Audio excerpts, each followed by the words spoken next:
We turn our attention to our review of the year 2017, and tonight our spotlight falls on the presidency. The outgoing year witnessed the recovery of the Nigerian economy and that of the president, Muhammadu Buhari. The administration also took some far-reaching decisions that have both immediate and long-term effects on the economy and the governance in general. Our State House correspondent Ibrahim Adra takes a look at some events that shaped the presidency in 2017. For over 100 days, President Muhammadu Buhari was in the United Kingdom treating an undisclosed ailment, during which the economy also slumped. GDP shrunk, plunging Africa's largest economy into recession. The government is one that is determined to give the ordinary man a fair deal.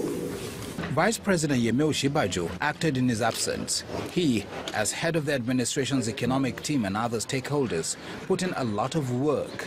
The plans and strategies worked. The economy bounced back, just like the president enjoys remarkable recovery. We were told that Nigeria has officially exited from recession. Thank you. Thank you. In spite of the highest ever budgetary allocation of 30% to capital projects, many are unhappy with the level of releases in the 2017 budget. The budget performance today, as we speak, is still below 20%. We've commenced the release of the second tranche of 750. The executive, however, achieved its aim of completing work on the 2018 estimates of over 7 trillion naira by October in an effort to return to the January-December budget cycle. Whereas the administration booted out SGF Babachir Lawal and the NIA DG Ayo Deleoke over allegations of sharp practices, the alleged pension fraud with Abdurazak Maina as the perpetrator-in-chief has refused to go away. His purported reinstatement to the service and the president's order for his sack set tongues wagging. When the person left, he left as assistant director. But when he was coming back, he was given a position of director, not even a deputy director. The pension magazine gave the figure at 200 billion naira. Where is this fund? The head of the agency in the forefront of the war against corruption, Ibrahim Magu, is a source of squabbles between the executive and the legislature. But he has, however, remained in charge, albeit in acting capacity. The administration's efforts in fighting insurgency in the northeast and elsewhere is being applauded.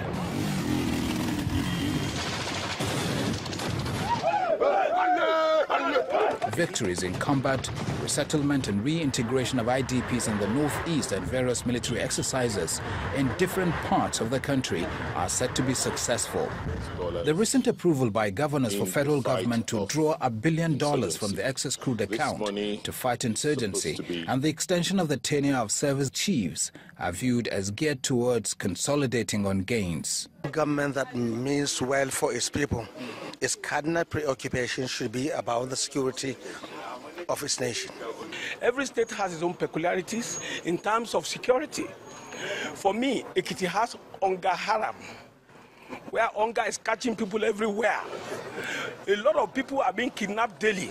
In the year under review, the Buhari administration opened its doors for consultations. Stakeholders in the Niger Delta, the Southeast, as well as traditional rulers were on the card. I have been feeling that he spoke to us very frankly. 2017 also saw President Muhammadu Buhari embarking on diplomatic shuttles to Turkey, Cote d'Ivoire, Jordan, and only recently, France, amongst others. At the United Nations General Assembly, his speech is hailed as Pan-African. Critics, however, believe it failed to address the issues confronting the country. Officials of the administration are happy with its performance, some of which is captured in a book authored by the president's media team. The administration has kept faith with what it promised to do. This administration has, through fidelity to discipline, determination and transparency, recorded landmark achievements. Progress is adjudged by many as slow but steady, prompting calls for the president to run for election in 2019. Already, he has the nod of some governors and his party members. The motion was moved that we should pass the vote of confidence on Mr. President. The presidency is assuring all that it will continue to work even harder to fulfill its promises to Nigerians in 2018, a year in which political activities are expected to kick off fully. Ibrahim Adra, Channels Television News. To take a further look at the presidency's performance in 2017, I'm now being joined on the news at 10 by political analyst and legal practitioner Tanimu Adapson. I want to thank you so much indeed for coming on the news at this time. What do you make of the performance of the presidency in 2017? How would you assess it? Thank you very much, my brother Gimba. And before I do the assessment, let me congratulate you personally for the very, very rare display of qualities in the broadcast industry, which has earned you a very, very prestigious award, and also to commend and congratulate the station channels for becoming unbeatable, for winning a dozen times the award. I think may your shadow never grow less. Congratulations and Merry Christmas. So far, so good. The presidency has been up and doing. And honestly speaking, for us to assess the presidency, one would first and foremost want to thank God for the good health that we are beginning to see our president. When we started, there were a lot of insinuations, a lot of doubts, and people were beginning to form opinions. But thank God, in his infinite mercy, the president is back and hale and hearty. You will discover that from the way and manner the president came in, if a general would tell you that at a point in time, he felt as if he should just go on a wall, just abandon the seat and go out, you know that the problems must have been so enormous that, in fact, he's almost been overwhelmed. But after a second thought, he decided that let me face the situation squarely. We have seen a lot of changes. And the kind of government we have just witnessed is a government of reconstruction, restructuring, that a lot of things over the years have gone bad. And once you have a situation whereby things have gone back and you want to put them in shape, it is not always easy. It's like a panel beater who wants to put a vehicle which has become rickety, and then you want to panel beat it, spray it, strengthen it, put everything together. It's not if you'd allow me to just, Mr. Tanimu, if you just allow me to butt in here, my apologies, but there are matters that Nigerians expect the president to use his office, for instance, in resolving, such as the rivalry we saw between security agencies, specifically the clash between the EFCC and the DSS and the NIA officials. What do you make of the president's seeming silence on this and similar matters? Yeah, thank you very much. These are security issues. And normally you don't go into them in a rush. You have to take your time and study the operational apparatus. And in doing that also, you have to take your time to understand the nitty-gritty of whatever is there. One may say that the president is slow, but he is steady. The truth of the matter is that for you to understand the working of every security agency, you need to receive proper briefing on the issues so that you don't jump into conclusion and then at the end of the day, you discover that issues are bad. But I must be quick to add that it will appear that we have a little problem of coordination and interdepartmental cooperation. This is something that I think the presidency had to look into inward into trying to strengthen it, because as long as the departments are independent, they are supposed to be coordinated and then cooperate with one another. And that is the only reason and the way out for us to get the much-needed cooperation. But where they start fighting themselves, then it looks at people watching their littleness in the public. And they are doing the same job. If they are doing the same job, they should be seen to be cooperating. And I'm very sure Mr. President is going to take a very, very drastic action that will, at least in future, curtail this kind of happenings. Once in a while, these issues happen. Precisely, because my apologies again. Precisely, I was just saying, because this is war on corruption we're talking about, and it happens to be very controversial. Many say that the fight is one-sided. How would you rate the presidency in this regard? Yeah, it's a matter of perception. You see, perceptions are issues that are very subjective. If you say the fight is one-sided, that is from the prism in which you are looking at it from.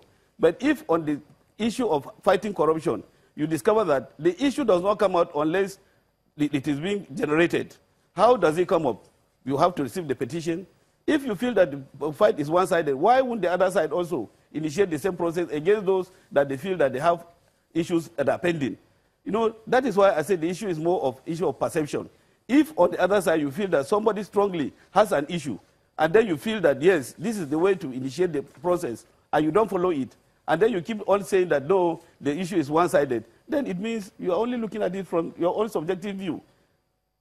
And that is why it is necessary that where you feel there is an issue, that this issue has to be brought to book, and such people are issues that you have evidence, you can write to the EFCC. The EFCC is willing to receive your petition. And therefore, instead of us sitting on being armchair philosophers, always talking about one-sided, then it is necessary that we also come up and then make it look that we are fighting this corruption to, in fact, in the real sense of it. Tanimu Adapson, I do sincerely thank you so much for talking to us. He is indeed a legal practitioner and a political analyst for talking to us here on the news at 10.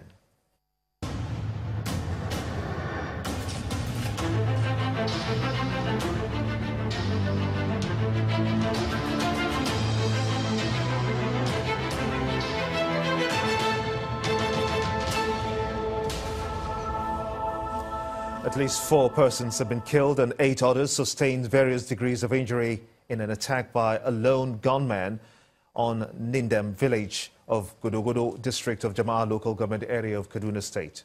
The spokesman for the Operation Safe Haven, Colonel Idong Ekpeong, who confirmed the incident, said that the gunman attacked the village as the residents were holding a Christmas carol at the community square at about 9 p.m. yesterday. According to him, 8 persons who were wounded in the attack are currently receiving treatment at the Kafanchang General Hospital. Meanwhile, some people suspected to be masterminds of the attack are also said to have been arrested, while more troops have been deployed to the area to avert a fresh attack or reprisal.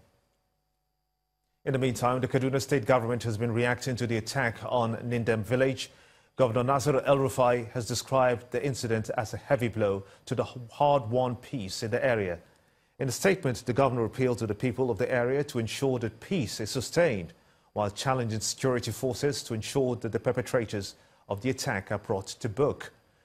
The statement reads in part, "The grief and pain these acts of violence leaves in their wake can be devastating.